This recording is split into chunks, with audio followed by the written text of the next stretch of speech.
Buenos días, buenas tardes, buenas noches, bienvenidos, bienvenidas al 11º Foro Sur sobre Sustentabilidad. Este año el tema es la salud y el camino hacia la sustentabilidad. Voy a primero presentarme a mí. Mi nombre es Margaret Jadi Sitchui. Soy profesora asociada del Instituto de Estrategia de Revitalización Rural en la Universidad del Suroeste de China y también soy miembro fundadora de la Universidad Global para la Sustentabilidad, la Global University. Esta noche tenemos la sesión número 3 del tema 3, salud y sustentabilidad comunitaria. Me gustaría primero presentar a la moderadora de esta sesión, la profesora Lau Qin-Chi, es coordinadora del programa sobre culturas de sustentabilidad en el Centro de Investigación Cultural Investigación. También es profesora asociada del Departamento de Estudios Culturales en la Universidad de Lingnan. Ella es miembro fundadora también de la Universidad Global para la Sustentabilidad y directora del equipo ejecutivo y también miembro de Peace Global Across the World. Ahora le doy la palabra a Lau Qin-Chi. Muchas gracias a todos, a todas, les doy la bienvenida a esta última sesión de este foro sobre sustentabilidad. El tema de hoy es la sustentabilidad y el desarrollo comunitario. Me gustaría darle la bienvenida a Claudia Yadira para que sea la primera oradora de esta noche. Claudia Yadira es economista por el Instituto Politécnico Nacional y socióloga por la Universidad Nacional Autónoma de México. Es promotora de economías alternativas basadas en la organización comunitaria desde hace más de 15 años. Es miembro también de Red Tlaloc, la primera moneda comunitaria en México, y es cofundadora de la comunidad de intercambio Multitrueque Mixuca en la Ciudad de México. También ha participado en diversos encuentros internacionales, como por ejemplo la Cumbre de los Pueblos en Río de Janeiro, Brasil, y la Conferencia Internacional de Monedas Sociales y Complementarias en Brasil, España y Japón. Participa activamente en el Foro Social Mundial y ha escrito libros sobre diversas monedas comunitarias. Entonces, hoy el tema de su interlocución es ponerle fin a la emergencia climática y asumirnos como ecosistemas. Así que, Claudia, adelante, te cedemos la palabra. Bueno, muchas gracias, Kinchi y Jade. Siempre es un gusto, me encanta poder estar aquí en el Foro Sur y, bueno, participar con esta red tan maravillosa, la Global University. Y, bueno, pues he podido seguir el tema de este foro este año. Me parece fundamental hablar desde esta perspectiva integral de la salud. Y ha sido así también dentro de nuestras experiencias en México. Hemos trabajado el tema de la salud desde una perspectiva natural, integral con la naturaleza, con la manera en la que percibimos la creación de comunidad y todos nuestros esfuerzos en el sentido de la economía solidaria y de crear finanzas alternativas tiene que ver con cambiar la mirada de cómo nos estamos autoconcibiendo nosotros en relación con los otros humanos y con la manera en la que habitamos el mundo. Esto tiene ya bastantes años. De hecho, la presentación que hoy quiero hacerles es una presentación de un proyecto, el último proyecto que iniciamos con Luis López Llera, que fue pues el fundador de las monedas comunitarias en México, uno de los promotores de la economía solidaria en México y además pues una persona muy activa en algún tiempo en las redes internacionales. Y con él conversábamos sobre, pues, lo que en aquel entonces eran 25 años de trabajo, 25 años promoviendo economías alternativas, 25 años promoviendo monedas comunitarias. Y nos dábamos cuenta que había dos principios fundamentales que teníamos que trabajar sí o sí. Uno era superar la lógica cuantitativa de la economía.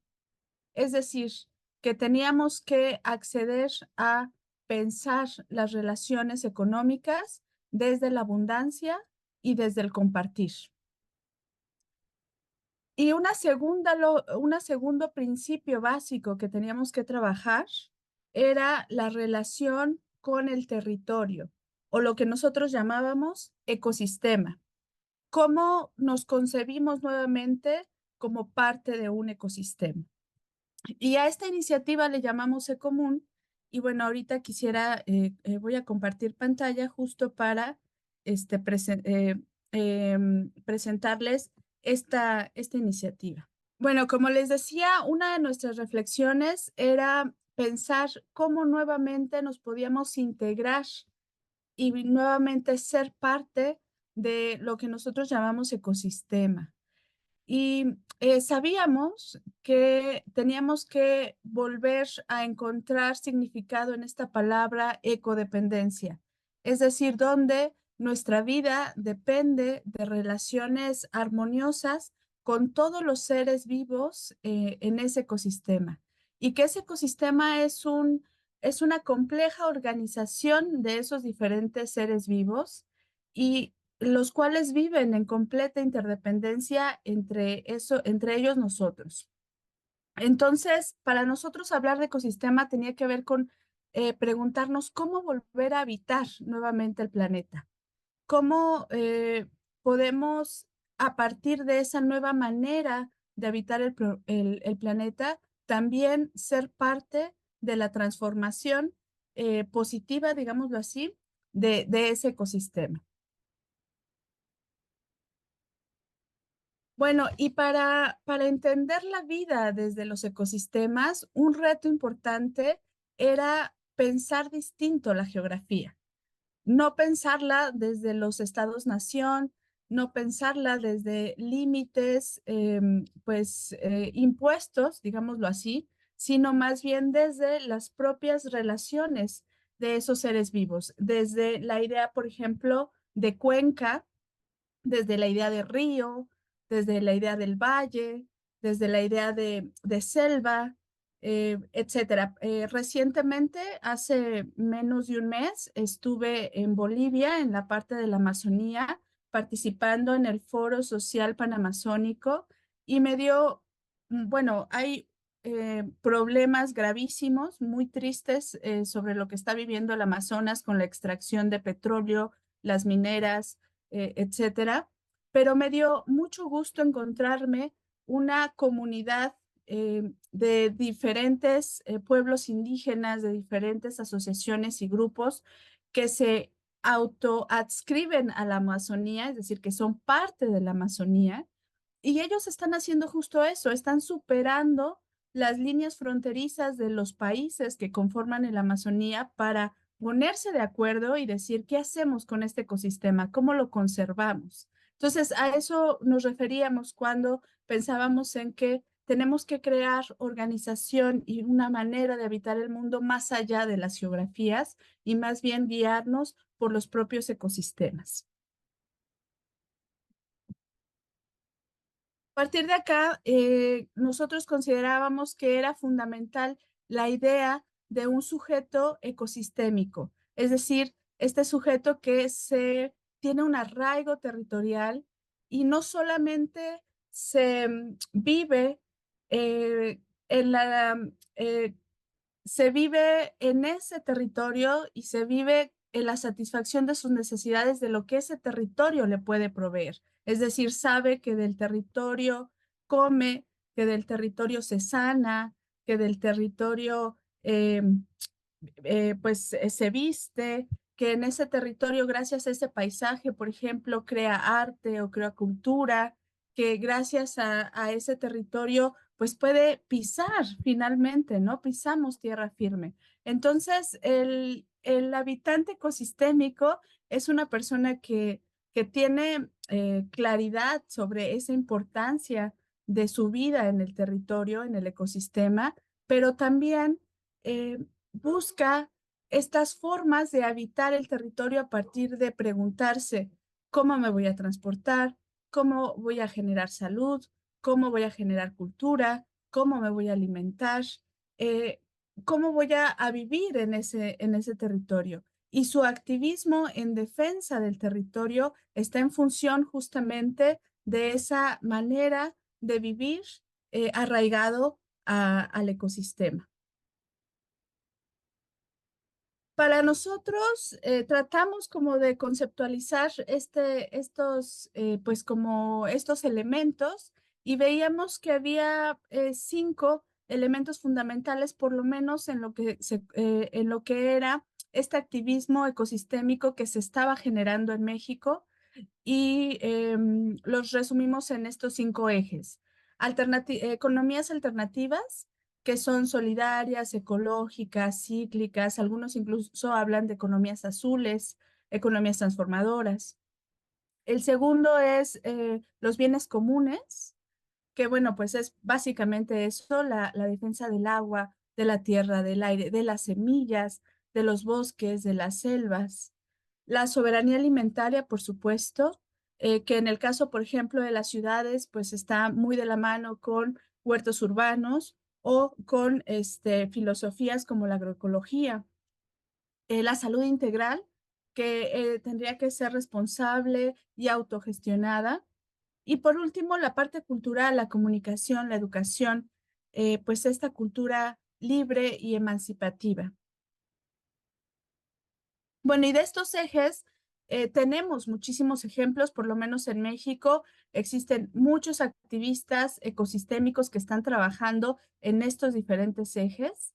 Y bueno, yo nada más les quiero compartir particularmente el de la salud natural, eh, que, bueno, tenemos una serie de redes en México que trabajan desde una perspectiva integral, naturista, vegetariana, con hierbas, con una combinación de saberes ancestrales eh, y sobre todo de una manera popular, es decir, que son promotoras de salud que van a comunidades indígenas alejadas, marginadas, que van a barrios populares y que ofrecen de manera gratuita sus servicios de salud.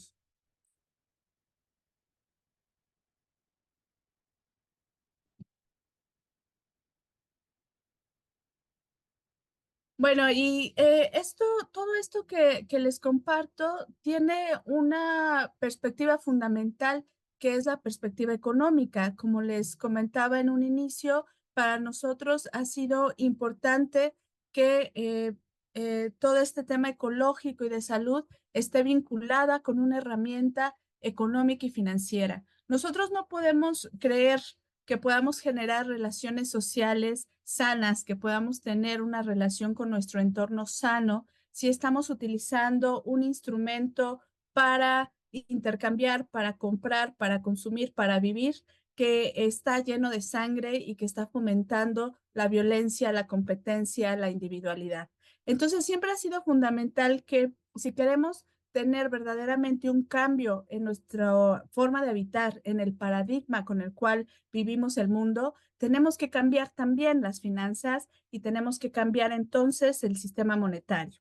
Entonces, bueno, hemos trabajado las monedas comunitarias por muchos años, pero veíamos que hacía falta una moneda que estuviera enfocada en la idea de preservar los ecosistemas y de preservarlo bajo los ejes que ahorita les comenté.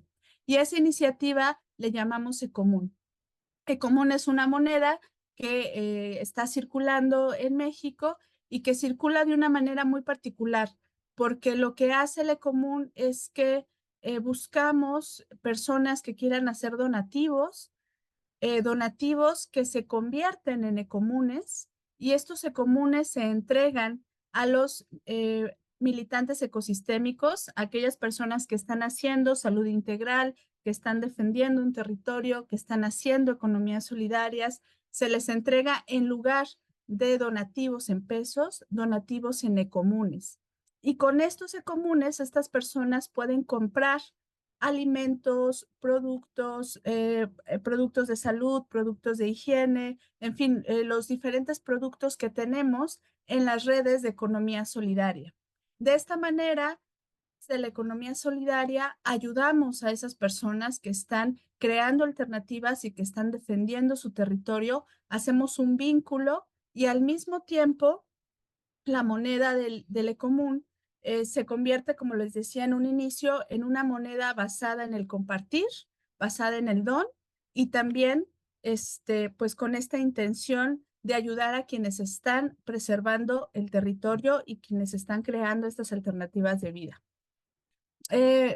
Finalmente les comparto, justo como para cerrar, estas conclusiones que obtuvimos de estas experiencias de monedas en México. Entonces, sabíamos que un primer gran reto era encontrar esta relación que existe entre el sistema financiero especulativo y la superexplotación de la naturaleza. O sea, lo sabemos porque vivimos en un sistema financiero basado en la deuda, porque es un sistema financiero que nos obliga constantemente a estar creciendo y por ende nos obliga a estar extrayendo recursos naturales. Recientemente en este foro en el que estuve de la Amazonía, fui invitada por una organización que se llama Latindad y los compañeros de Latindad hicieron una investigación muy interesante en la cual demuestran cómo la deuda externa está completamente ligada a la extracción de recursos naturales de la Amazonía. Entonces, los países con una gran deuda externa no les queda de otra más que vender de manera barata sus recursos naturales. El sistema financiero, por supuesto, que está completamente vinculado con la explotación de la naturaleza. Y ese primer punto tenemos que tenerlo claro. El segundo punto es que aquellos que hemos querido promover las monedas comunitarias y que estamos en este camino de crear grupos autoorganizados, que estamos creando proyectos ecológicos, redes, tenemos que pensar en estrategias holísticas, donde no solo vamos a enfocarnos en el tema de la salud o no solo vamos a enfocarnos en el tema de las finanzas solidarias, sino que tenemos que ver de una manera integral cada una de las propuestas. Y esto también me parece muy importante al momento de ir tejiendo nuestras redes y a la hora de platicarlo en estos foros internacionales. Y bueno, la otra cosa que nos parecía también muy importante es que muchas monedas alternativas piensan que con solo cambiar el instrumento monetario ya se va a cambiar la lógica económica, la lógica de vida. Y no es así. Podemos cambiar una moneda por otra, sustituir el dólar, el peso, el yen, el yuan por otra moneda, pero eso no garantiza que cambiemos la lógica con la cual vivimos. Entonces necesitamos verdaderamente crear una nueva manera de habitar y de vivir, una nueva lógica, y para eso nosotros consideramos que una palabra fundamental es la reciprocidad, que tenemos que ir generando relaciones de reciprocidad entre las personas en donde nos damos cuenta que uno de los valores fundamentales es el de la amistad, porque a través del valor de la amistad no solo estamos dándole aprecio a las personas con las cuales convivimos, con las cuales nos relacionamos. Nosotros utilizamos mucho, bueno, en español decimos que hay que ir del precio al aprecio, es decir, cambiar la lógica de mercado a la lógica comunitaria, a esta lógica de amistad que nos hace ver a las personas a los ojos, preocuparnos por ellas y ser compartidos al final, ser generosos con esas personas. Y en base a ese cambio de paradigma, es que verdaderamente estamos cambiando la manera en que habitamos el mundo. Entonces, pues les agradezco mucho este tiempo para compartirles un poquito de lo que estamos haciendo en México, entre muchos otros trabajos y redes en los cuales estamos trabajando. Pero bueno, esta iniciativa particularmente me parece importante compartírselas porque tiene mucho que ver con esta visión integral de la tierra y de nosotros cuidándonos con la tierra. Gracias. Muchas gracias, muchísimas gracias. Vamos a darle a cada orador y oradora 20 minutos para hablar y luego tendremos una ronda de interacciones y de preguntas y todo. Nuestro próximo orador Perdón, nuestra próxima oradora, habíamos inicialmente invitado a Soledad Carol para hablar, pero no pudo participar, así que ahora no pudo llegar. Así que en su reemplazo tenemos a la colega Juliani Soares Ribeiro. Ella va a hablar de la situación en Brasil. Juliani Soares Ribeiro está radicada en el municipio de Tapes, del estado de Río Grande do Sul, Brasil. Actualmente, Juliani es miembro de la dirección estatal del MST y supervisa los centros de formación en Río Grande do Sul. El tema es el MST en la lucha contra el agronegocio, las experiencias de las cooperativas de arroz agroecológico. Adelante, Juliani. Por la invitación. Voy a hablar un portuñol, pero há muito tempo no practico el español. Entonces, si traductores tiverem algum problema, me avisem. Mas le agradeço muito a invitação de estar aqui a participar desse fórum. Companheira Salete Carolo teve outra atividade e não pôde comparecer. Então, vou tentar la representá-la aqui para falar um pouquinho de nossas experiências, mais no campo de la agroecologia, que fazem um contraponto a la produção do agronegócio.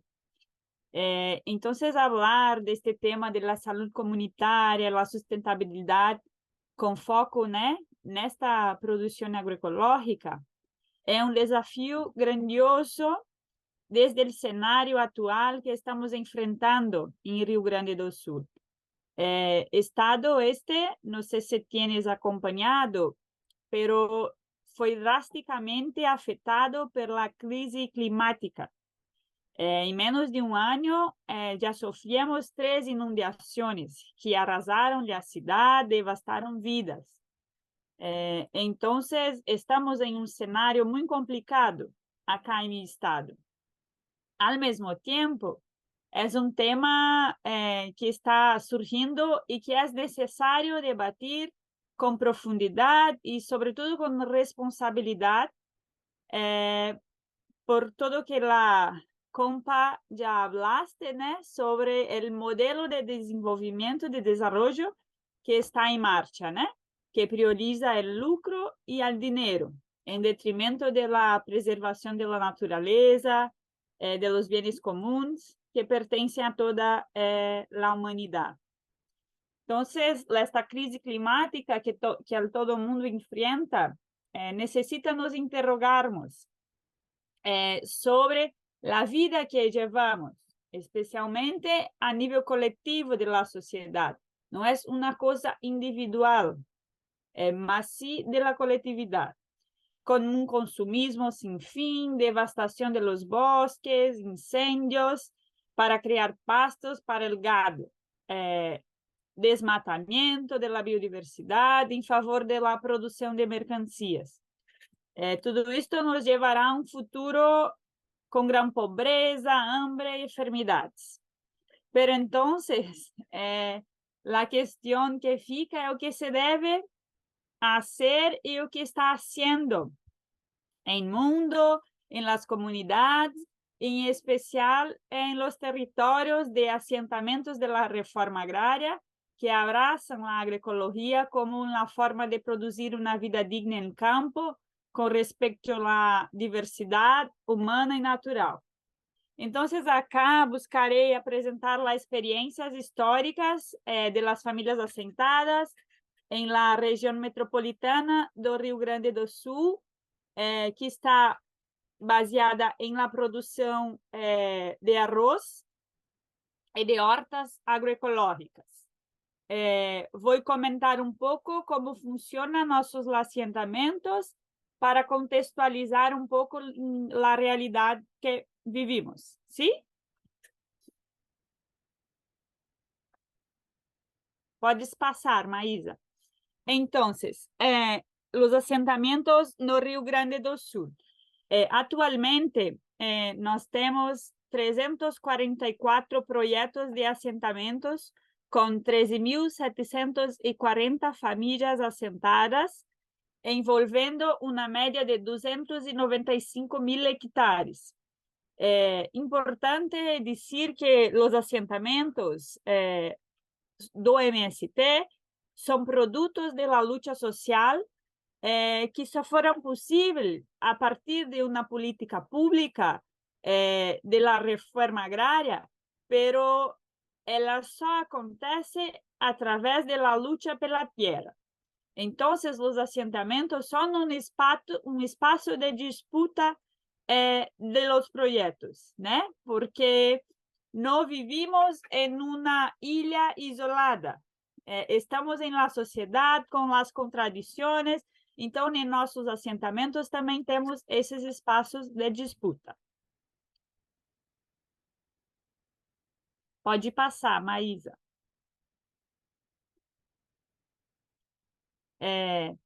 Entonces, decimos que no proyecto del MST, o asentamiento, ele precisa ser un local onde se desarrolla una comunidad camponesa, sendo un local onde se vive, se trabaja. El MST tenta trabajar las diferentes dimensiones de la vida. Esta es mi hija, que está acá. Vai lá, filha, depois a mãe vai lá contigo. Então, estou me dividindo em la tarefa materna e da tarefa de estar aqui com vocês.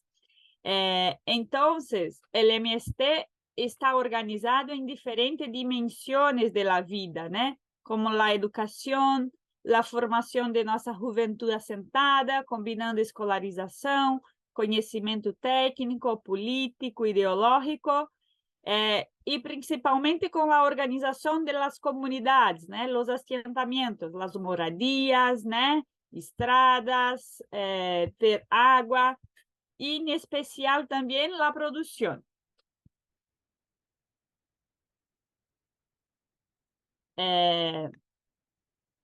Então, a força deste movimento sem terra, também vira uma organização produtiva de los assentamentos. Quem dirige a economia, dirige politicamente os assentamentos. Então, o movimento também se envolve com a produção de alimentos agroecológicos, com cooperativismo, com a agroindustrialização da produção, com a certificação.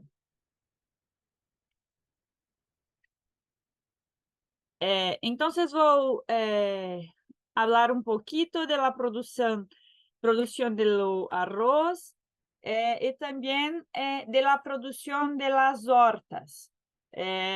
Foram estas duas, aqui chamamos cadeia produtivas, que trouxe aqui para falar um pouquinho com vocês, porque são duas experiências muito exitosas, pero con toda la crisis climática están bastante ameaçada la continuidad.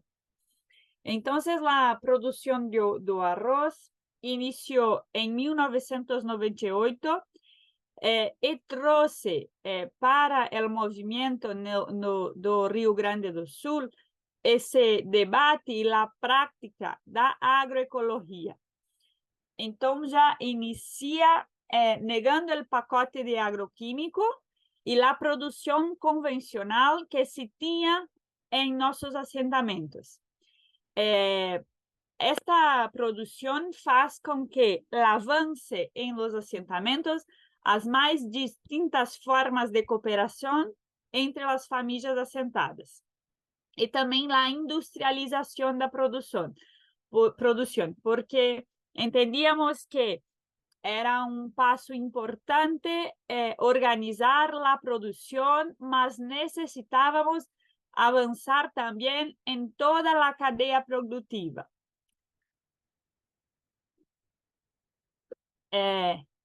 Entonces, trouxe algunas imágenes para demostrar cómo se da un poco esa experiencia y algunos datos. Entonces, actualmente esa experiencia de la producción del arroz agroecológico está localizado en 11 municipios, 16 asentamientos y envolve aproximadamente una base de 352 familias en una área de más o menos 3.000 hectáreas. Acá trouxe el mapa del Brasil para localizarles dónde está el Río Grande do Sul, el mapa. Entonces, ven abajo está el estado de Río Grande do Sul. Y acá en mapa del lado, localizo donde son los municipios donde la producción de arroz agroecológico es desenvolvido en esos 11 asentamientos que destaqué. Acá trouxe un poco de la experiencia con imágenes para mostrar cómo ya es feita la producción. Entonces producimos el arroz pregerminado y acá ya está el momento que tiene la germinación del grano y es feito el plantío en una área que irrigada, ¿no? Que tiene agua.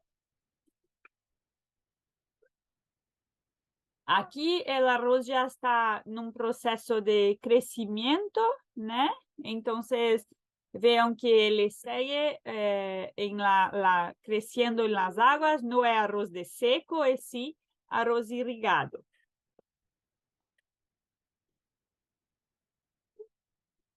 Aqui onde está dando o grão e ainda assim continua nesse processo de subida e descida de água, para também fazer um controle de doenças, de pragas que podem existir.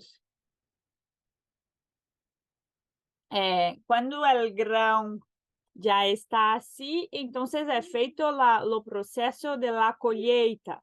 La colheita es feita con maquinario grande porque las áreas son grandiosas, entonces es feito de esta forma. Aquí un pequeño resumen entonces del periodo de la plantación hasta la colheita.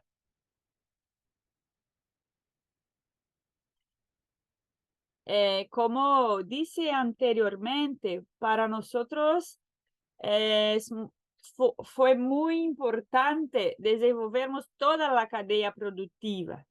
Entonces, aquí una imagen de nuestra industria, una de nuestras industrias en diferentes cooperativas que tenemos, que hace todo el proceso del plantío, la colheita, de la industrialización y comercialización de la producción. Y aquí traigo imágenes del producto ya industrializados, ¿no? Y de las más diferentes marcas que comercializan el nuestro arroz agroecológico. Entonces, para falar brevemente, también pensé ser necesario falar un poco de las nuestras hortas agroecológicas, ¿no? Las hortas son iniciativas históricas de las familias que en un primer momento producían para su propia sustentabilidad familiar, para alto consumo. Y en esta región metropolitana, este proceso productivo se presentó también como una posibilidad de renta para las familias asentadas. Entonces, en esta cadena productiva, en ese grupo de producción, envolvemos una base de 200 familias en ese proceso. Entonces, grande parte de su producción es destinada para las feiras que acontecen en las sedes, no sé cómo se fala las sedes, los municipios, y también comercializado en las políticas públicas del gobierno, como por ejemplo el PNAE, que es un programa nacional de la alimentación escolar, donde esos productos llegan hasta las escuelas para alimentar los niños y niñas. Y también el programa de abastecimiento, que son la producción destinadas actualmente para las cocinas solidarias que se tienen en las comunidades de la periferia. Entonces, en esta región metropolitana hay una media de 40 feiras orgánicas y agroecológicas, donde nuestras familias producen y comercializan la producción. Acá trouxe algunas imágenes de las huertas de estas familias. Esta familia en específico mora actualmente en El Dorado, un municipio que fue drásticamente también atingido por la enchente de muchas lluvias y toda la crisis climática. Entonces, esta familia hoy no está consiguiendo producir porque ainda hay mucha agua en su propiedad. Aquí más imágenes de hortalizas, morangos que la familia producía. Y aquí la imagen de la banca de la feira, donde comercializaban la producción en la capital de Rio Grande do Sul, que es Porto Alegre. Aquí son 2 entregas en programa de adquisición de alimentos, esa política pública del gobierno federal. Entonces, las familias entregando su producción para las familias de la periferia que necesitan recibir ese alimento para organizar sus cocinas, la alimentación de la comunidad. Entonces, precisamos pensar que esos procesos de trabajo, de cooperación, de producción agroecológica, va a establecer una otra forma de relación comunitaria entre las personas y que esas prácticas de trabajo van a garantir la diversidad productiva del lote. Mas muy más que eso, muy más que la producción, ¿no? Esa integración, ela va a producir una nueva sociabilidad entre las familias asentadas. Y esto se materializa en esas formas de cooperación, de organización, de producción, que cumple un papel político, social, formativo y organizativo de esas familias asentadas. Para finalizar y para refletir un poco sobre la importancia de las comunidades camponesas, trouxe una imagen de una cooperativa donde está organizado la producción del arroz, producción de panificios. El asentamiento, la cooperativa, organizó una forma de, llamamos aquí de agrovila, que es como está organizado las casas próximas, la producción próxima, la preservación del medio ambiente, de la diversidad. Entonces, acreditamos que ese nuestro proyecto de agroecología, de reforma agraria, puede contribuir muchísimo para una otra perspectiva de desarrollo, ¿no? Que preserve la naturaleza, nuestros bienes comunes, una relación armoniosa entre ser humano y naturaleza. Tenemos muchísimos desafíos, inclusive en nuestros asentamientos, porque como dije no inicio, ellos son también territorios en disputas porque reflejen también el modelo productivo hegemónico. Pero acreditamos que essas nossas experiências, como a que apresentei aqui para vós, mas também outras muitíssimas que temos de la produção de sementes agroecológicas, de la produção de leite e outras cadeias produtivas, podem contribuir para a sustentabilidade de las populações campesinas e também contribuir na produção de alimentos saudáveis para abastecer as grandes cidades. Seria um pouco isso que tinha preparado para falar aqui com vocês. Muito obrigada, gracias. Muchas gracias. Te pedimos que te quedes, por supuesto puedes ir a cuidar de tu hija, pero te pedimos que te quedes para la parte de preguntas y respuestas, si puedes. Muchas gracias. Ahora vamos a invitar al profesor Yang Shuai de China. Él es profesor asociado en la Facultad de Economía del Instituto de Tecnología de Pekín. Es doctor en gestión y tiene un postdoctorado en economía política. Es becario visitante del Instituto de Estudios Chinos y sus principales campos de investigación son construcción rural y finanzas rurales. Ha publicado numerosos artículos académicos en el People's Daily, en Management World y en otras revistas. También se ha ocupado de varios temas relacionados con el desarrollo rural. Y tiene muchas obras publicadas, por ejemplo, redes interorganizativas en la comunidad, un análisis de la organización de hogares agrícolas pequeños y también los temas agrícolas en 3 dimensiones y los 3 niveles de la gobernanza rural.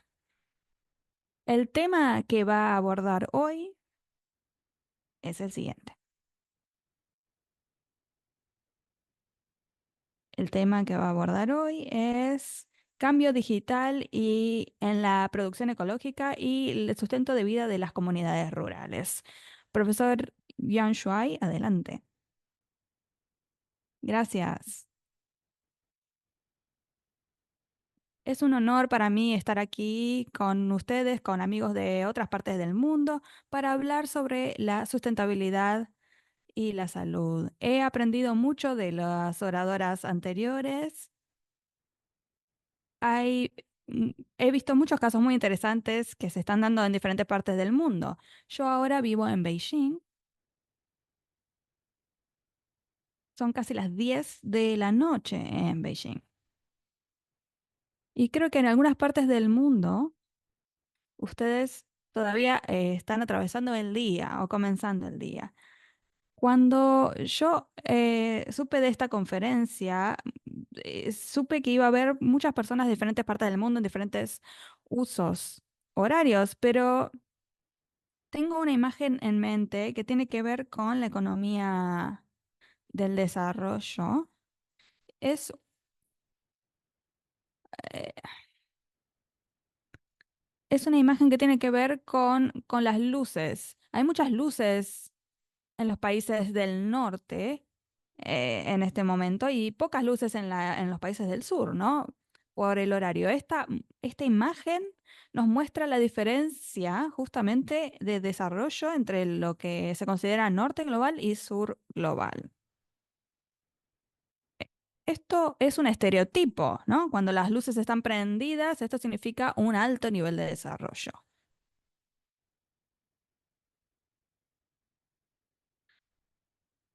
En los últimos años, cuando realicé estudios en las aldeas, en las áreas rurales, me encontré con lo siguiente. Por ejemplo, cuando visité un pueblo en el este de China, era un pueblo muy remoto, en las montañas, montañoso.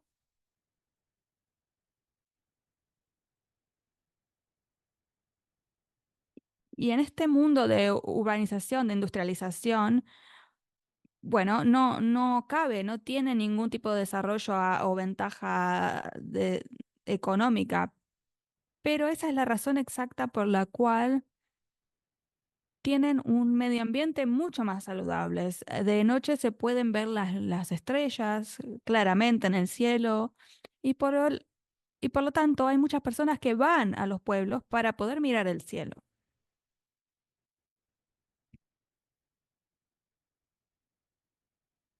Hay muchas personas que entonces se movilizan a estos lugares para disfrutar de un ambiente saludable y eso lleva a una a un nuevo tipo de economía, una economía nocturna, digamos, y promover este tipo de economía ha sido muy positivo. Para ello han construido una nueva economía hipocarbónica, digamos, que no está basada en la emisión de carbono.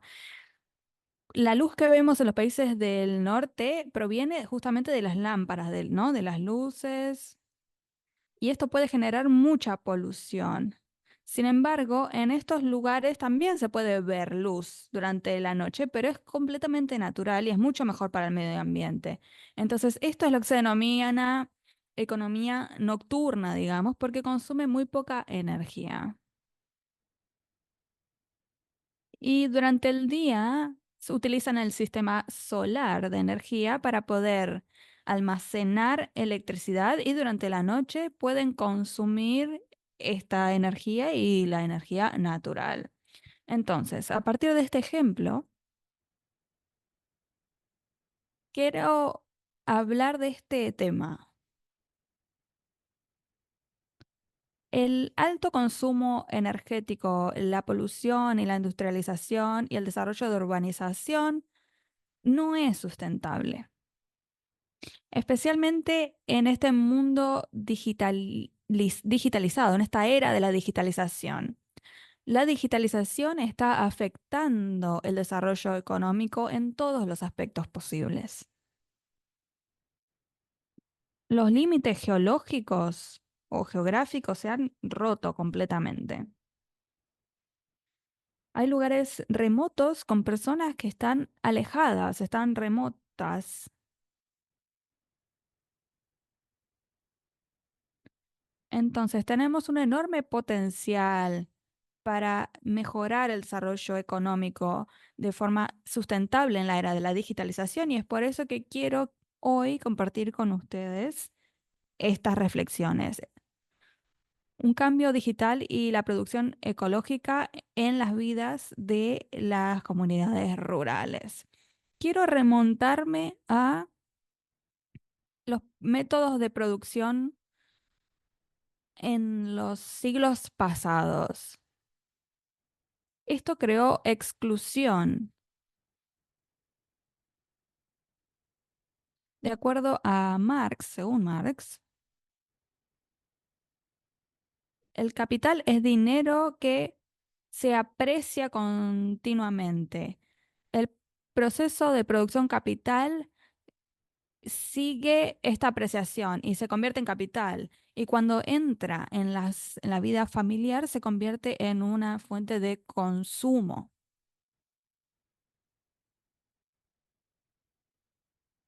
El objetivo de la apreciación del capital es llevar a las personas hacia un factor estandarizado de producción en los campos y es expropiar eh,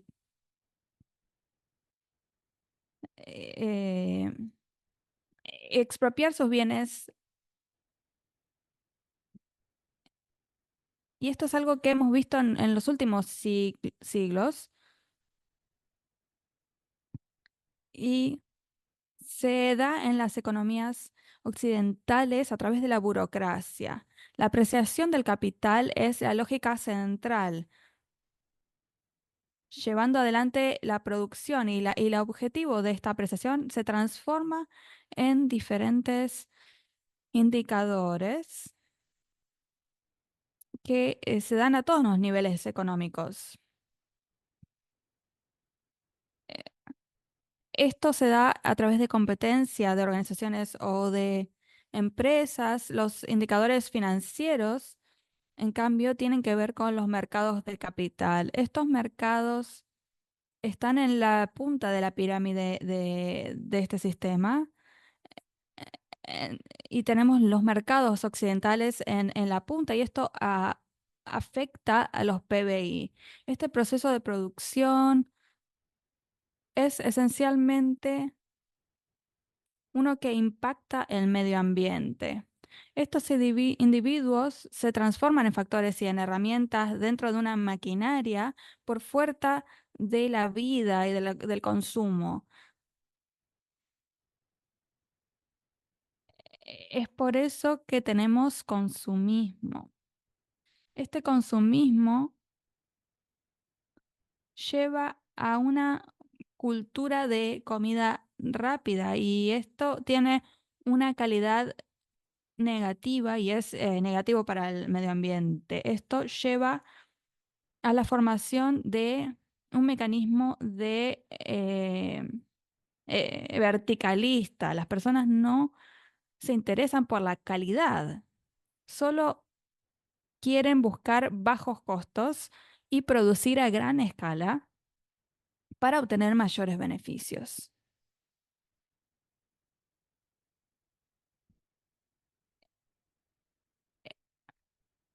Los costos se externalizan lo más posible y es por eso que tenemos tantos problemas sociales en este momento. Porque el proceso de producción está dominado por el movimiento de apreciación del capital y entonces esto fragmenta la vida social e impacta el medio ambiente. Este proceso capitalista está ordenado por la digitalización, entonces esto ha llevado a el próximo tema, el capitalismo digital que se intensifica e intensifica la exclusión de la vida y de la ecología, porque este capitalismo digital ha formado una jerarquía. Esta jerarquía que surgió durante la era del capitalismo industrial.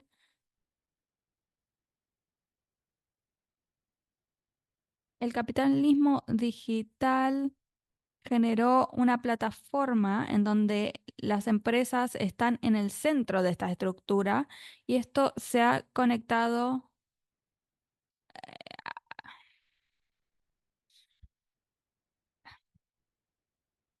Es por eso entonces que esto intensifica la exclusión de la vida. Vemos la centralización del producto. En la superficie vemos la aplicación de la tecnología digital y esto permite a los sujetos a unirse en el proceso de producción de una forma más flexible y ha borrado las fronteras. Por ejemplo, podemos tener esta reunión desde diferentes partes del mundo y esto ocurre gracias a la digitalización. Sin embargo, las plataformas digitales han fortalecido su control sobre el proceso de producción y esto ha resultado en un incremento de la explotación de los trabajadores individuales que se han unido al proceso de producción. Entonces, los individuos pueden trabajar para empresas sin ser realmente parte de esa empresa, de ese negocio, lo cual es una flexibilidad que fue otorgada por el proceso de digitalización. Bajo este modo de proceso, entonces, las empresas no tienen que pagar a sus trabajadores de manera formal. En esta era industrial capitalista, los derechos básicos y la protección de los empleados que habían sido conquistadas a través de salvaguardas ya no aplican. En esta era digital ha permitido a las empresas saltearse estas normas y esto crea una mayor plusvalía de estos individuos. Entonces, en este proceso, los salarios de los trabajadores son insuficientes para poder satisfacer sus necesidades y esto hace que la reproducción del trabajo sea insostenible. Han surgido nuevos mercados en áreas en donde se puede trabajar de manera remota. Algunos estudios sugieren que esto es una respuesta al cambio de costos a través de estos cambios geográficos. Entonces, este es el primer problema. Luego tenemos el segundo problema, que es que el consumo se ha convertido en producción. Las empresas de plataformas digitales ejercitan esta explotación del trabajador a través mm, de este tipo de contratación flotante, ¿no? Esta ha sido una nueva forma a través de la cual estas empresas pueden extraer el valor del trabajo sin ningún tipo de compensación a cambio. El consumo por parte del público general es materia prima para estas empresas. Los datos, la transacción de datos, e incluso datos faciales, son todos datos que se recolectan cuando las personas participan de cosas de entretenimiento, por ejemplo, videos, y utilizan su tiempo libre para, por ejemplo, hacer algún streaming ocasional. Bueno, la plataforma digital toma esos datos. El tercer problema es la monopolización y la polarización de la circulación. Sector de la circulación es el más impactado por parte de la digitalización en base a el manejo de esta producción, así como una comprensión precisa de estos datos. Estas empresas establecen rápidamente una posición competitiva mientras están en una situación de control en comparación con las identidades de circulación. Y este monopolio y el control han aumentado. La distribución incluso ha sido más polarizada. Nuestra observación en las plataformas tiene que ver, vieron que el volumen de transacción es la lógica fundamental para estas plataformas. Las plataformas dependen de bajos precios para lograr generar competitividad. Estas plataformas entonces compiten para tener una ventaja.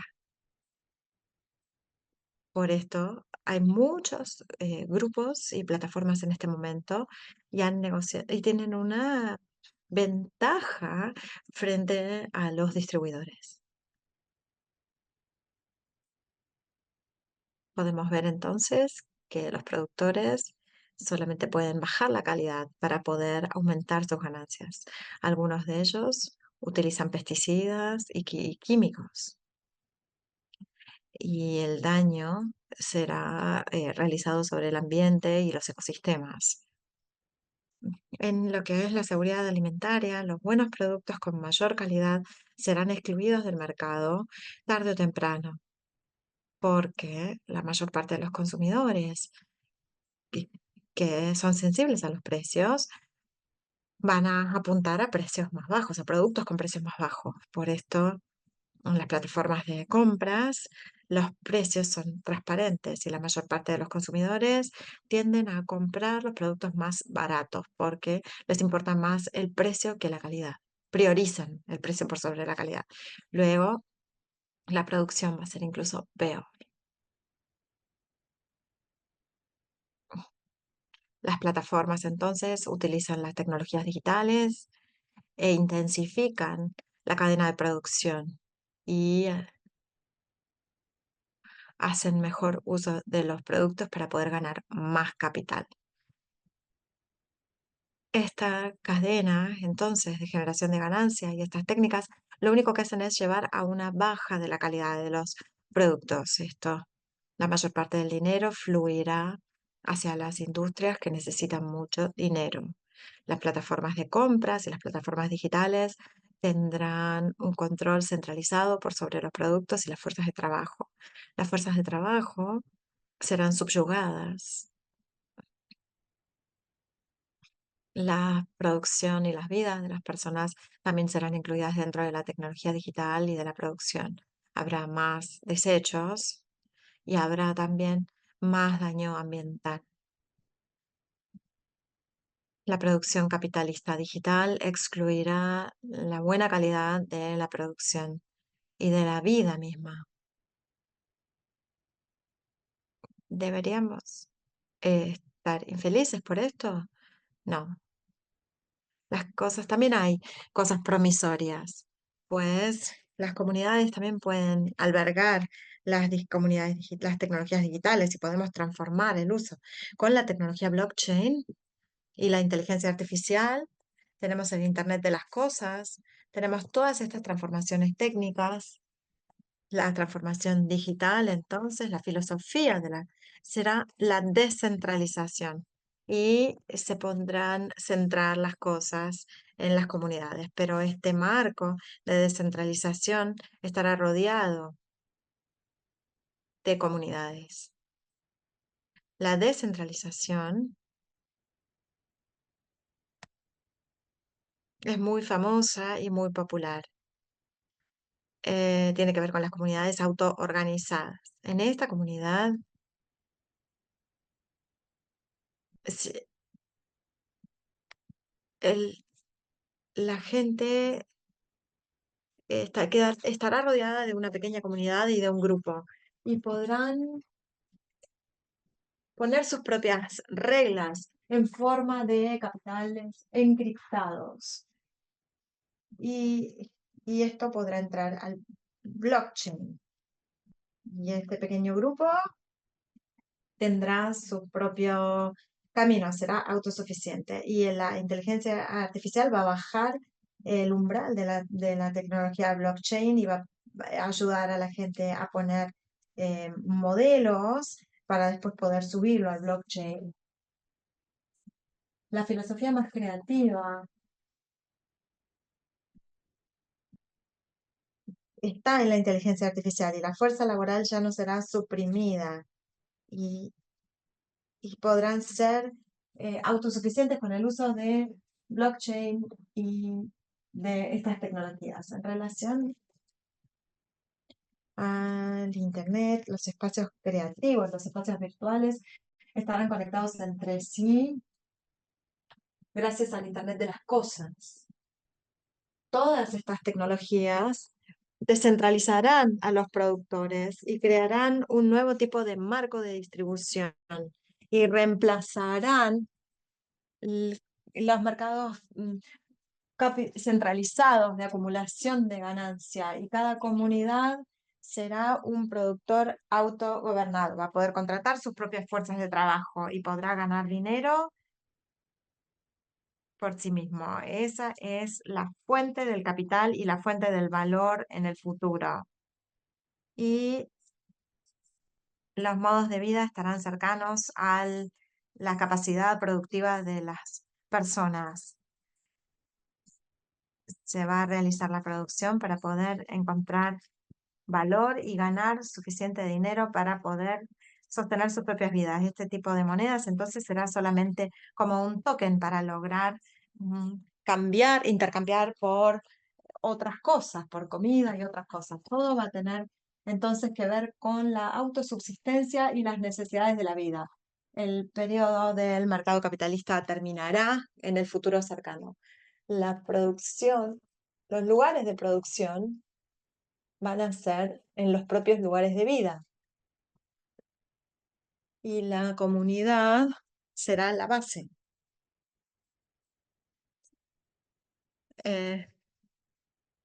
El tipo de producción de blockchain nos dará asistencia técnica para poder generar estas formas comunitarias.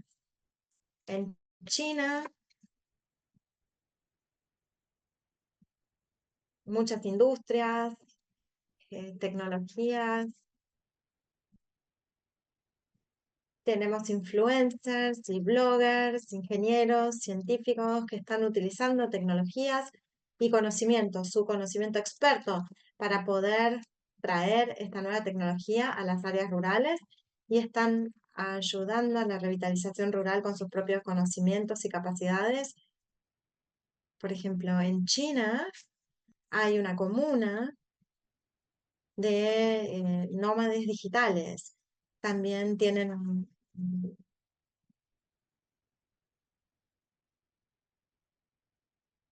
esto también es una filosofía revolucionaria y es un lugar en donde a las personas les preocupa mucho la protección ambiental.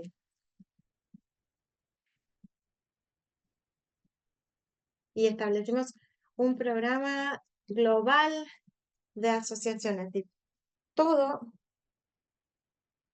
estamos tratando de atraer inversores globales para poder invertir aquí en la provincia, en el condado de Antioch.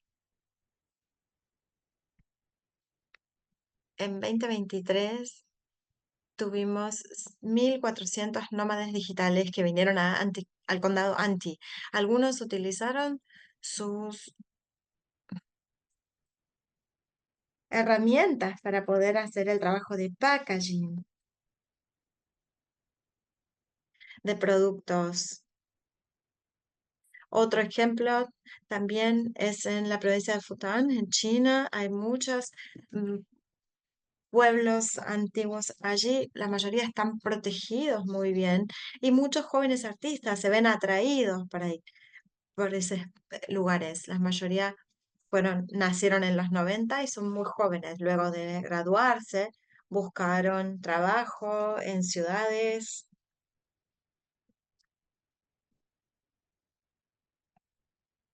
Pero sabiendo que las cosas eran diferentes en la provincia de Fujian, quisieron empezar sus sus propios negocios porque tienen habilidades de diseño, pueden crear cosas y y se ven inspirados por los pueblos antiguos en este condado. Las personas indígenas, la mayor parte se ha ido a los pequeños pueblos, han dejado sus ciudades más grandes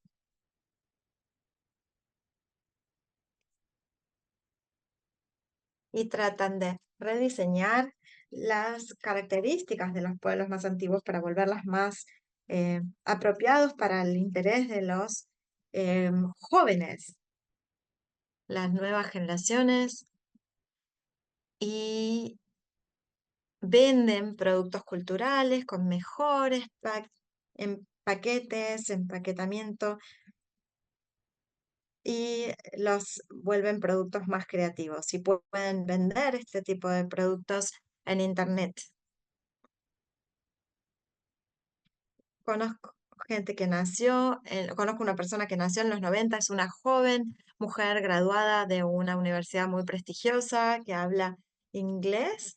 Luego de llegar a este pueblo, la chica hizo trabajos de traducción online para eh, aumentar sus ingresos y también sacó fotos de los paisajes y combinó las imágenes del pueblo con otras imágenes y también con cómics. Este tipo de creaciones culturales pudo venderlos a precios muy altos y ganó mucho dinero viviendo también en estos pueblos, en este pueblo más antiguo, más tradicional. Entonces ahí pueden combinar distintas actividades. Podemos ver cómo la generación o nuevas generaciones y las tecnologías de la información pueden ser utilizadas para la revitalización rural. Y habrá olas de nómadas digitales que vengan a áreas rurales. Habrá nuevos residentes en áreas rurales y pueden ser integrados en pueblos locales. Todo esto tal vez haya muchos problemas que surjan de estos fenómenos. ¿Qué va a pasar con los jóvenes y la gobernanza de las áreas rurales a partir del el largo plazo? ¿Cómo van a lidiar con sus hijos, con su educación? ¿Se van a mudar nuevamente a las ciudades? ¿Qué va a pasar con sus vidas más adelante? Cuando vuelvan también, quizás si vuelven a las ciudades. Vemos entonces en la transformación digital, vemos los problemas que trae las economías capitalistas convencionales. Eh, eh, cuando veamos estas nuevas tecnologías en las áreas rurales, eh, tenemos que tener en cuenta también los problemas que van a surgir.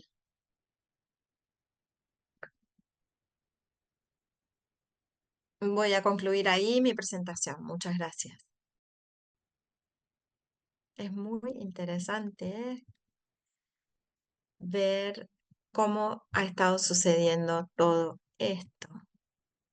Como Juliana preparó algunas fotos de las inundaciones en Porto Alegre.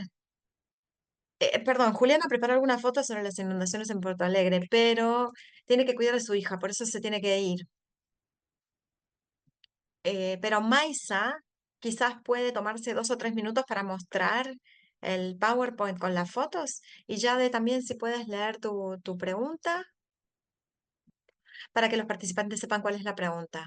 Mi pregunta para Giuliani era, me gustaría preguntarle sobre la situación actual después de las fuertes inundaciones en Porto Alegre y la movilización que está haciendo el MST para la reconstrucción comunitaria. Maisa, adelante, por favor. Bueno, yo no estoy preparada, así que simplemente hago una introducción.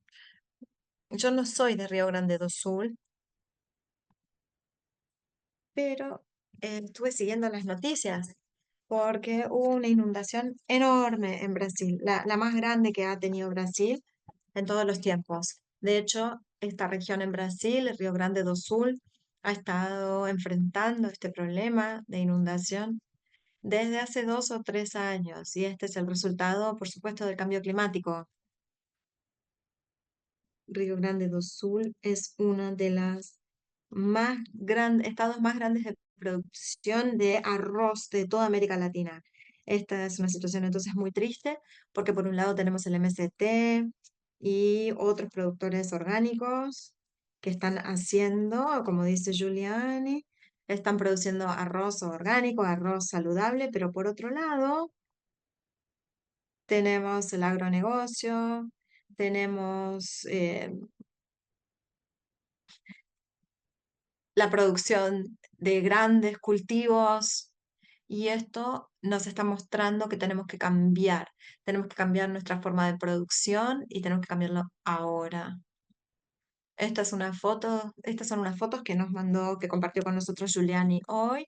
Estas son las comunidades cerca de los asentamientos. Como dijo Giuliani, tenemos muchos asentamientos en este lugar y la mayor parte de ellos fueron inundadas. Muchos productores perdieron toda su producción. Giuliani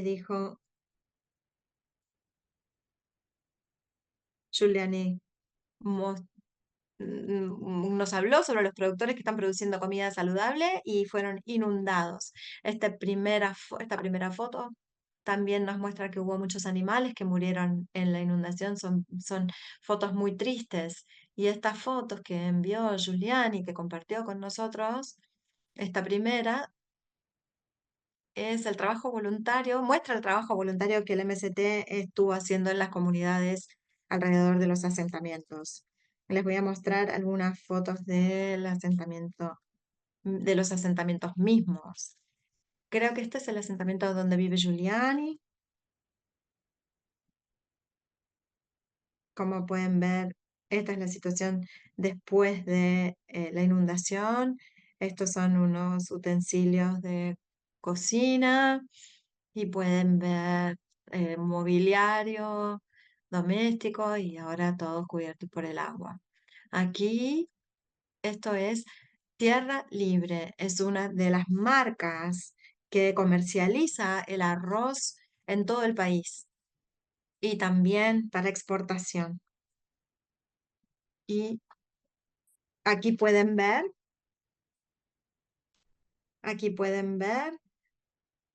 adentro de la cooperativa. Aquí tenemos otros ejemplos entonces de personas que están tomando,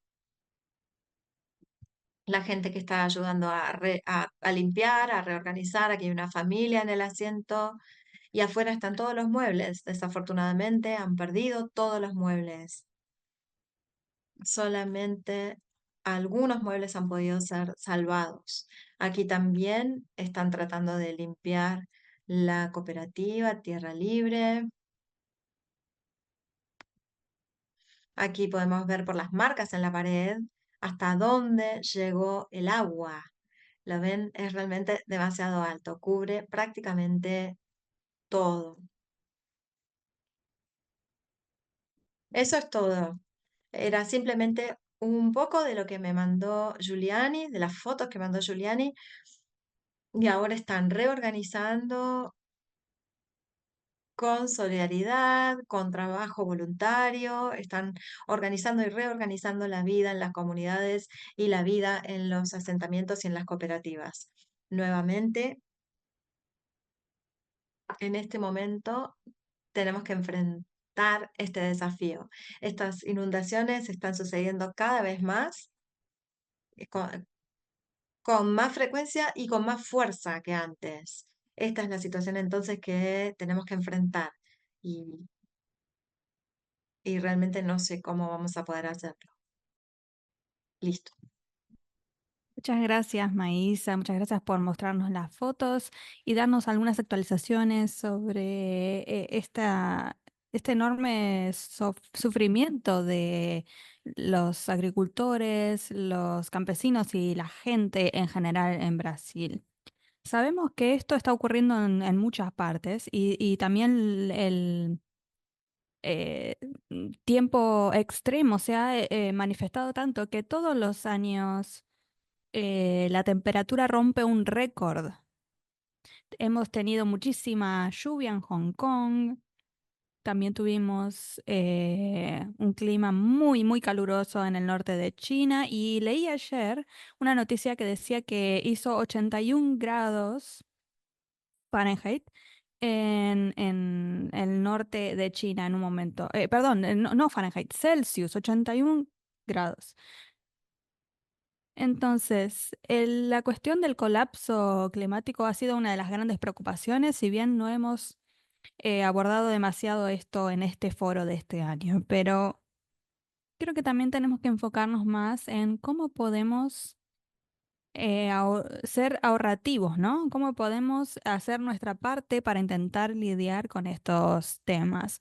No solo eh, recostarnos en los gobiernos que hacen algunas promesas que nunca se materializan realmente. Muchas gracias nuevamente. Entonces, tenemos algunas preguntas para nuestros dos oradores.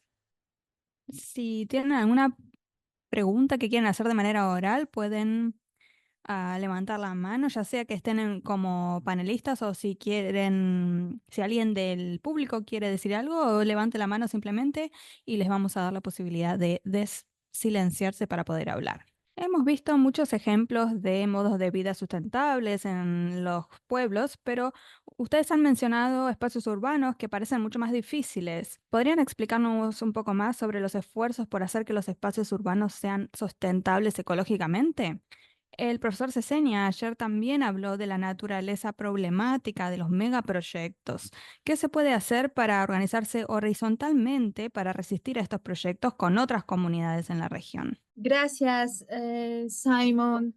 Pues bueno, la primera parte de tu pregunta en los espacios urbanos, me parece que es muy complejo trabajar relaciones comunitarias y con esta armonía con la naturaleza, porque estamos llenos de cemento y el capital es donde más tiene presencia en la vida de las personas. Yo vivo en una megalópolis en la Ciudad de México, pero soy consciente que desde hace, bueno, 20 años estamos tratando de generar alternativas en la ciudad. A mí me parece fundamental que no sea solamente la idea de movernos físicamente de la ciudad al campo, porque por lo menos en México hemos visto los estragos que ha generado cuando las personas eh, llegan al campo, pero con la misma ideología de la ciudad, es decir, con el mismo paradigma de vida de la ciudad.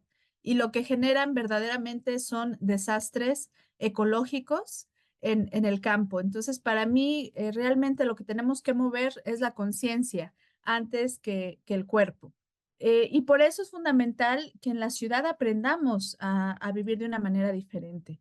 Yo creo que dentro de las herramientas en la ciudad que tenemos, uno muy poderoso son los huertos urbanos y la capacidad que estos tienen de generar soberanía alimentaria en las ciudades. Desafortunadamente, bueno, en México existe una red de huertos urbanos, todavía es pequeña, pero tenemos experiencias maravillosas de huertos urbanos en diferentes partes del mundo. Pues por supuesto, Cuba es uno de los íconos en eso. Y la otra cosa que para nosotros ha sido fundamental es cómo recuperar las capacidades productivas de las personas en la ciudad. En la ciudad nos han vuelto empleados y consumidores, básicamente. Entonces, volver a generar capacidades de producción, no solo ligadas a la tierra, sino capacidades de producción en todo sentido, en la manera, por ejemplo, pues hacer pan, hacer conservas, hacer nuestros propios vestidos, indumentaria, ropa, pues construir nuestras propias casas, etcétera, etcétera. Es decir, recuperar esa capacidad de satisfacer las necesidades desde las colonias, desde lo local. Esa es una segunda cosa que ha sido fundamental para nosotros. Y la tercera es el vínculo con productores cercanos, con campesinos. Mantener un vínculo cercano con aquellos que nos proveen alimento y que, como lo mencionaba en la experiencia que nosotros participamos, que están defendiendo el territorio cerca de nosotros. Si mantenemos ese vínculo amoroso, fraterno, amistoso, creo que también estamos cambiando en parte el paradigma citadino. Bueno, y en el tema de los megaproyectos es sumamente complejo. En México tenemos, Ana Esther Ceseña ha de haber profundizado mucho en esto, tenemos varios megaproyectos que están cambiando la geopolítica de nuestro país y por supuesto hay muchas comunidades indígenas, en el caso del sur de México, zapatistas, que están vinculándose para hacer una defensa territorial. La verdad es que el monstruo es muy grande, pero soy testigo, el año pasado participé en una caravana que se llamó El Sur Resiste, donde visitamos muchos de los lugares donde iban a pasar o donde están pasando estos megaproyectos y vimos cómo las comunidades indígenas desde pues su cotidianidad están resistiendo a estos megaproyectos, haciendo bloqueos, haciendo paros, haciendo manifestaciones. Y pues a veces también lo que ocurre es que cuando el megaproyecto se impone, lo que queda para las comunidades es resistir, sobrevivir, digámoslo así, a pesar de la devastación de estos megaproyectos, ¿no? Es decir, a lo mejor comunidades que se dedicaban a la pesca, en esos ríos que hoy ya están contaminados ya no pueden pescar y entonces tienen que mudarse a hacer agroecología, por ejemplo, ¿no? O sea, tienen que cambiar su dinámica de vida, muchas de estas comunidades, para adaptarse a los estragos ecológicos que generaron estos megaproyectos. Es triste, pero necesitamos generar alternativas como de una especie de economía de la emergencia climática. ¿Qué pasa con los pueblos que han sido inundados por el alza del mar, por ejemplo, y que ya no pueden ser pescadores? ¿Ahora qué van a hacer? Tenemos que crear esas alternativas desde el gobierno no lo está haciendo, mucho menos las empresas, entonces lo tenemos que generar desde las redes y los grupos que nos estamos organizando y que estamos pensando en estas alternativas económicas para esos desplazados ambientales y para esas comunidades que están siendo afectadas por los megaproyectos. Sí, claro. Desde Perú, Raúl pregunta o dice, tenemos terremotos, grandes lluvias, el fenómeno El Niño, muchas inundaciones en la costa, sequías y falta de agua en las áreas más altas. Ahora estamos sufriendo mucho frío por el fenómeno La Niña. Todo esto es una expresión de cambio climático. ¿Cómo podemos enfrentar este problema en un país tan diverso, en 1.000.000 de kilómetros cuadrados, lo cual es una gran extensión? Gracias. Creo que Claudia tal vez podría hacer algún comentario al respecto. No sé si tienes algo para decir porque Giuliani se ha tenido que ir. Bueno, un poco creo que estamos en una inquietud similar. Estas preguntas me parecen un poco que estamos viendo cómo la emergencia climática, los desastres ambientales están realmente afectando a las poblaciones más vulnerables. Y nos estamos cuestionando sobre este tema de la justicia climática. Estoy totalmente de acuerdo con Raúl. Es verdaderamente complicado ver que nuestros países son muy diversos en su geografía y en sus culturas, pues estamos viendo diferentes tipos de desastres, inundaciones, el alza del nivel del mar, terremotos, apagones, incendios, etcétera, etcétera. Y que efectivamente es muy triste que las personas más afectadas hayan sido las que menos contaminan. Yo ahorita recordé a una comunidad en el sur de mi país, de México, en la península, que pues ellos están 1, 2, 3, 4, 5. totalmente, sí, que ellos están pues desplazados porque ha subido el nivel del mar y pues prácticamente todo su pueblo ha quedado inundado. Y ellos nos decían, nosotros pensábamos que pues quienes iban a sufrir estos estragos eran las personas que vivían en la ciudad porque eran las que más contaminaban y las que vivían dentro del smog y dentro de la contaminación. Y resulta que fuimos nosotros, ¿no? Un pequeño pueblo pesquero que en realidad poco afectaba en cuanto a huella ecológica.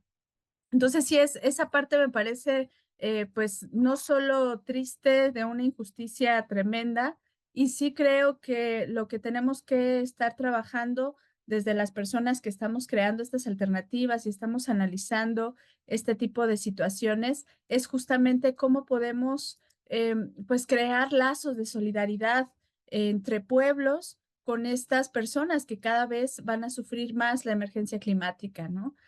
Creo que eso es para mí es algo, es uno de los objetivos, por eso es que hoy yo les hablaba de este mecanismo de moneda alternativa que justo busca desarrollar la solidaridad entre personas que pudieran tener recursos y tiempo, dinero para compartir a aquellas personas que no lo tienen. Es decir, cómo vamos desarrollando esta solidaridad dentro de nuestras comunidades, pero también internacional a todos estos pueblos que cada vez van a sufrir más de la emergencia climática. Creo que tenemos que pensar en este tipo de alternativas económicas, como decía yo, de emergencia y y bueno, pues justamente considerando no proyectos estandarizados, homogéneos, porque efectivamente la diversidad de las comunidades indígenas, la diversidad de los pueblos originarios, de los campesinos, pues es mucha. Entonces tenemos que ser muy respetuosos de la autogestión de estas comunidades. El punto es cómo contribuir y al mismo tiempo fomentar la autonomía y la autogestión de las comunidades. No generar dependencia es fundamental. Es siempre ir dirigido hacia desarrollar las propias capacidades organizativas y las propias capacidades de autosostenibilidad de las personas. Muchas gracias, Claudia. Estoy completamente de acuerdo contigo. Tenemos que reducir nuestra dependencia y también intentar ser lo más autosustentables que podamos, autosuficientes. Ahora tenemos dos preguntas para el profesor Yang, una de Jay y otra de Simon. Entonces, sí, ok. Mi pregunta es la siguiente. Tiene que ver con los nómades digitales en la comunidad Engie. ¿Por qué eligieron vivir ahí y qué tipo de dilema están enfrentando para que ellos eligieran vivir allí en esos lugares y cómo llevan adelante la vida en ese lugar? Muchas gracias. Bien, escuchamos ahora la pregunta. Simon, adelante. En 2022, un tribunal de la provincia de Anhui resolvió un litigio civil entre la familia de un repartidor fallecido y el tribunal falló a favor de la familia diciendo que la empresa debía asumir las responsabilidades y obligaciones de un empleador. Algunos vieron en ello un precedente legal para la regulación de la economía de plataformas. Entonces, ¿ha podido la regulación laboral ponerse al día con la evolución de la economía digital desde entonces? ¿Qué tipo de desarrollos se han dado desde ese momento, desde esa... Muchas gracias por las preguntas. Primero, sobre Engie. Esta es una pregunta muy importante. Tiene que ver con los nómades digitales.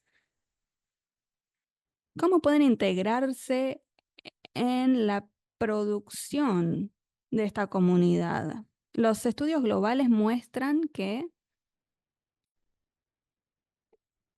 el promedio de tiempo que una persona vive en un lugar, un nómade, es menos de 3 años, entre 1 y 2 años.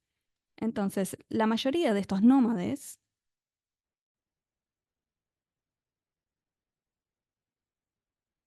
han centralizado su modelo de producción. La diferencia es que viven en un lugar diferente. Entonces van al campo porque ahí pueden reducir sus costos de vida porque tienen un costo de vida más alto en las ciudades y esto se reduce en las áreas rurales y también al mismo tiempo pueden disfrutar del medio ambiente. Pero esto es solo por un tiempo delimitado. Después de eso se aburren tal vez del estilo de vida de las áreas rurales, entonces se mueven hacia otros espacios. Hay algunas personas que quieren quedarse allí por mucho tiempo, quieren ser parte de la localidad debido a este hermoso medio ambiente y paisaje que los rodea, pero también pueden crear entonces sus propias empresas, sus propios negocios en estas localidades. No solo se trata de los costos, sino también hay muchos o no solo de Enchi, sino también hay otros lugares en donde los jóvenes se desplazan al campo y crean proyectos sustentables con creatividad. Hemos visto muchos buenos resultados al respecto en las áreas rurales. Eh, Proyectos que han creado estos nómades digitales jóvenes, por ejemplo, algunos tienen que ver con diseño, con otros tipos de cuestiones también. Los jóvenes entonces quedan ahí y rediseñan las viviendas utilizando sus capacidades. Rediseñan y remodelan las viviendas para que se vuelvan también lugares de trabajo, espacios de trabajo para sus nuevos negocios. Por ejemplo, en la provincia de Fujian,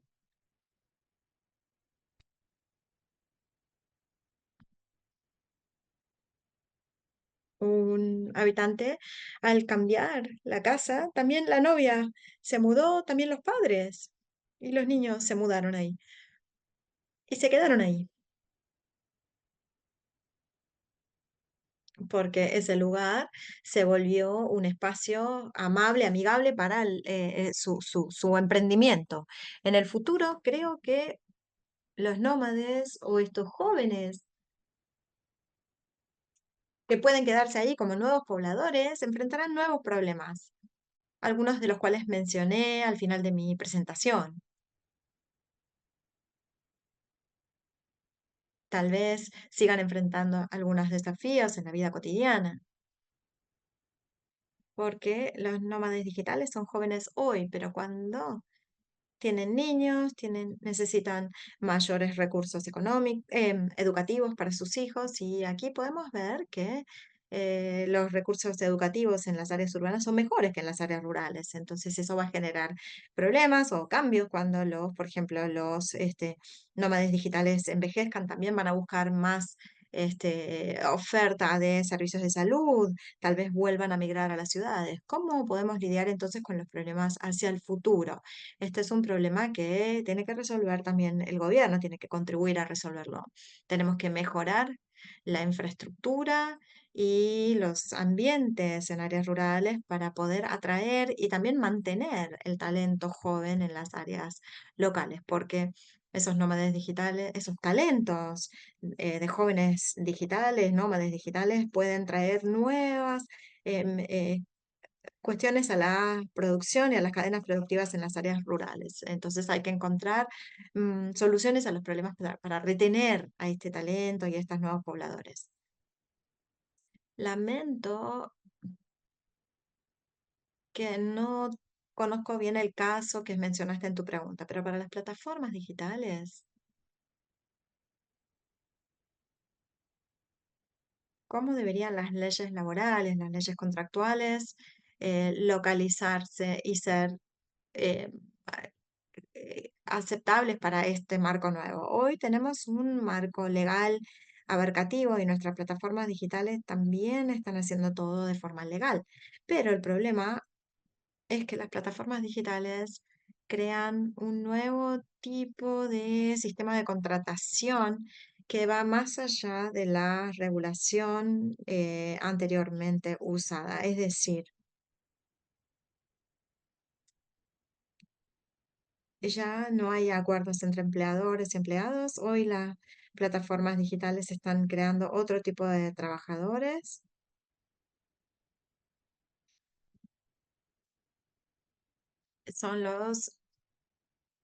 Tenemos dos sistemas diferentes de contratación actualmente. ¿Cómo entonces podemos garantizar de mejor manera el interés de los nómades digitales, de estos nuevos trabajadores? Tenemos que trabajar en esto, en el marco regulatorio, tenemos que trabajar de forma continua, ponerle más atención y necesitamos hacer avances. No tengo respuestas todavía. Tenemos que seguir trabajando en esto desde la perspectiva de la ley y la regulación.